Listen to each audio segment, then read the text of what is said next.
Carlos Oñate, ang spokesperson and legislative officer ng Trade Union Congress of the Philippines, so TUCP. Sir Carlos, magandang morning. Johnson and Christian, good morning po. Good morning, sir. Magandang morning din po, Sir Johnson, Sir Christian. Maraming salamat po ulit sa imbitasyon. Sir, una reaction po ng TUCP sa 85 pesos na inanunsyong aumento sa sahod ng Labor Department. Opo, no, hindi ito nakakagulat, ngunit nakakagalit para ituloy yung laban dun sa 200 pesos na legislated wage increase na in the same day na in-announce yung 85 peso increase ay actually nag-hearing at napagkasunduan ng House Committee on Labor na after so na pag-usapan yung substitute bill for a 200 pesos legislated wage increase. Yung 85 pesos po, opo, pinakamalaki siya sa Metro Manila. Pero yun po, no, kung patong natin doon sa 695, magiging 780 yung bagong NCR minimum wage by after January pa po yan. Kasi barya na nga, hulugan pang binigay. Ito po ay nasa 60% lamang nung living wage na tinatansya ng Ibon Foundation. Hindi na nga po 1-2 yung latest. Ngayon, nasa 1,300 na yung living wage. At sinabi nga din ni Secretary Tolentino, 1.1 million po ang makikinabang doon. Pero may higit po tayong 5 million na minimum wage earners. Sila po ay nasa kalakhan ng Luzon, Visayas at Mindanao. Mga nasa 4 na milyon po yan na hindi naman po makikinabang dito sa 85 peso increase dahil nga hanggang ngayon nananatili pa rin itong bulok na sistema ng Regional Wage Board. So may hearing pa pala kahapon doon sa 200 pesos ikamong legislated wage increase. Ano mangyayari ngayon doon? Opo, no, ang naging commitment naman ng House Committee on Labor chaired by Kong Jolo Revilla na itutuloy po yung pagbuo ng substitute bill for a 200 pesos legislated wage increase dahil nga yung 85 pesos ay wala pa sa kalahati ng 200 piso, no? Bakit po ba 200? Kasi sa aming mga pag-aaral, dahil matagal na pong nilaban to ng TUCP, no, ang nawalang purchasing power ay nasa higit kumulang 200 pesos. At ang kinakailangan din po para maiahon ho yung ating minimum wages above the poverty level, it's also 200 pesos. So yung 85 pesos po is just a drop in the bucket. Kaya kailangan po ituloy pa rin yung 200 pesos legislated wage increase, not to mention the fact that in both the House of Representatives at sa Senado po, may higit kumulang, no, 20 panukalang batas para sa aumento sa sahod na ibibigay dapat ng Kongreso at hindi lang basta ng ating mga regional wage board. Opo, yung sabi nyo nga po, yung 85 pesos, kumbaga drop in the bucket pero gagawin pang staggered, hindi pa agad sa one-time na pagre-release. Ano ho ang tingin po ninyo doon sa napagdesisyonan ng DOLE na yung 85 pesos sabay hahatiin pa po yung pagbibigay ng aumentong yun sa mga empleyado? Opo, kaya nga kine-question din namin yung transparency kasi bigla lang itong in-announce. So, alam naman natin ang proseso, Regional Wage Board may public hearing. Tapos, ang problema, behind doors na lang nila isiniset, dinidetermina yung halaga ng aumentong ibinibigay. At ano yung justification? Bakit kailangan pa tayong mag-staggered na isang sa July at yung susunod sa January pa? Diba? So, ano po yung limos na, ginawa pa ngang utay-utay, ginawa pa ngang hulugan. At the same time, bakit si Secretary Tolentino nga hindi nga siya dumalo dun sa House Committee on Labor hearing namin? Yun pala, no, magbibigay sila ng 85 pesos. Ang akala siguro nila, parang babanlian nila ng malamig na tubig itong push na yung Kongreso na ang magsabatas ng dagdag sahod at also para siguro isuppress din yung mga panawagan na buwagin yung Regional Wage Board. Pero again, kung ito po ang pinakamataas na kayang ibigay ng ating mga Regional Wage Board at lalo na Metro Manila lamang po ito, alam niyo po, maghihintay yung ating mga kaubayan sa Visayas at Mindanao. Hindi lamang po ng buwan, pero even baka next year pa sila makatanggap ng wage increase.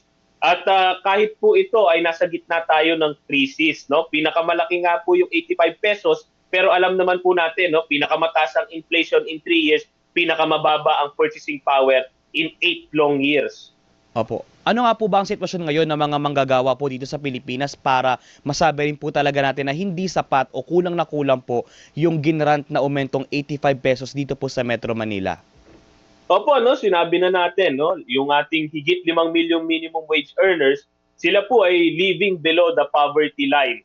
At ito po ay lalong pinasama, lalo nung nagkaroon tayo ng crisis sa Middle East. Tandaan nun natin no? Nanawagan tayo, minimum wage subsidy, nanawagan tayong bawasan ng buwis, wala pong nasunod dun eh. Hindi na itaas ang sahod, hindi na ibaba ang buwis. At the same time, hindi lamang naman Metro Manila yung naghihirap natin mga kaubayan, lalong mas mahihirap yung ating mga minimum wage earners no sa iba't ibang probinsya at reyon sa Visayas at Mindanao lalo no. Ang pinakamababa nating minimum wage is 411 pesos sa Bangsamoro, Mindanao. Wala pa rin pong commitment na merong declaration ng supervening event para sana mapabilis yung wage process.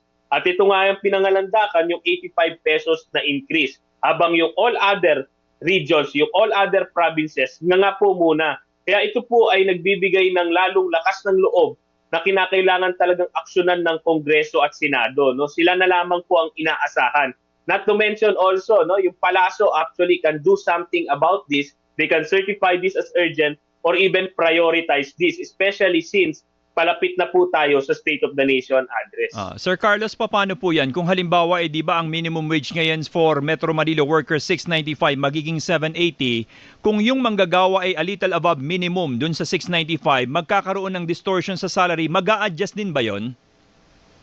Opo, dapat po mag-a-adjust siya automatically. Hindi lamang po yung mga little above minimum, kundi yung mga lahat po ng manggagawa na gagalaw yung kanilang pay scale o ma-overtaken sila o liliit yung kanilang agwat previously dun sa kanilang minimum wage. Pero alam naman po natin ang issue ng ating mga manggagawa, karamihan po sa kanila walang union, karamihan po sa kanila walang collective bargaining agreement. Kaya napakasalimuot po ng wage distortion issue na yan. Kaya nga, di ba, nung simula ang sinusulong na increase sana ay across the board para agad ma-solve natin yung wage distortion. Pero dyan po dapat papasok lalo yung Department of Labor and Employment at yung ating National Wages and Productivity Commission para tulungan po yung ating mga negosyo na makaagapay at ma-apply itong wage order na latest.